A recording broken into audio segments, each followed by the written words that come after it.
શિવાની ₹5,400 કરોડના કથિત હવાલા કૌભાંડના કેસમાં હાઈકોર્ટનો ચુકાદો, જેમાં આરોપી અફરોઝ પટ્ટાને હાઈકોર્ટે રાહત આપી છે।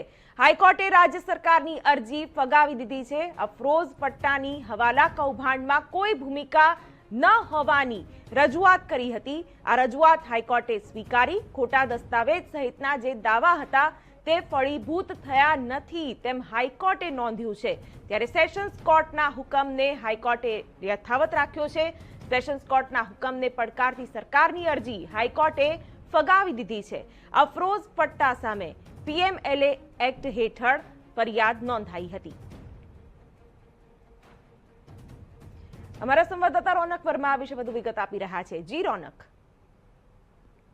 સુરતનું બહુચર્ચિત એટલે કે 5400 કરોડનો જે કથિત હવાલા કૌભાંડ હતું તેમાં હાઈકોર્ટે આજે મહત્વનો ચુકાદો આપ્યો છે, જેમાં સેશન્સ કોર્ટનો જે ચુકાદો હતો તેને પડકારતી અરજી કરવામાં આવી હતી, જેમાં અફરોઝ પટ્ટા જેને આરોપી બતાવવામાં આવ્યો હતો તેને હાઈકોર્ટ તરફથી આજે રાહત મળી છે। તો બીજી તરફ જે રાજ્ય સરકારની અરજી છે તેને હાઈકોર્ટે ફગાવી છે, જેમાં અફરોઝ પટ્ટાની જે હવાલા કૌભાંડમાં કોઈ પણ ભૂમિકા નહીં હોવાની જે રજૂઆત હતી તે હાઈકોર્ટ દ્વારા ખાસ સ્વીકારવામાં આવી છે, જેમાં ખોટા ડોક્યુમેન્ટ સહિતના જે દાવા હતા તે કોઈ પણ ફલીભૂત થયા નથી, સાબિત થયા નથી, તે પણ હાઈકોર્ટે સ્વીકારી છે। તો બીજી તરફ અફરોઝ પટ્ટાને દોષમુક્ત કરવાના સેશન્સ કોર્ટના જે હુકમ હતો તે હાઈકોર્ટે આજે યથાવત રાખ્યો છે, જેમાં સેશન્સ કોર્ટના હુકમને જે પડકારતી અરજી હતી સરકાર દ્વારા અરજી કરવામાં આવી હતી તે મહત્વનું ગણી શકાય કે આજે હાઈકોર્ટ દ્વારા ફગાવી દેવામાં આવી છે। મહત્વનું છે કે પીએમએલએ એક્ટ હેઠળ જે અફરોઝ પટ્ટા છે તેના વિરુદ્ધ આજે ફરિયાદ નોંધવામાં આવી હતી, તેમાં આજે નામદાર હાઈકોર્ટે ચુકાદો આપ્યો છે।